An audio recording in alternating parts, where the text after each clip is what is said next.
Yeah, your garbage disposal should not look like that. I'll show you how to clean it. First thing we're doing here is running some hot water and some dish soap, and that gets things started. That's a little better, but we're gonna add some ice. Nothing too crazy, just a small amount of ice. Gonna run some cold water with it, and look at that. What the ice is doing is it's causing that grease to freeze up, and it's turning it into a forbidden slushy of disgustingness.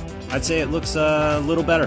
Follow for plumbing DIY tips. This is actually a great informational video. The process that he's using to clean this garbage disposal is really good. I would recommend doing exactly what he says. Doing a small amount of maintenance to a garbage disposal can really help prolong the life of it. And if you don't have time to do the dish soap and the hot water, just throwing ice cubes in it every once in a while really does a good job of cleaning it out.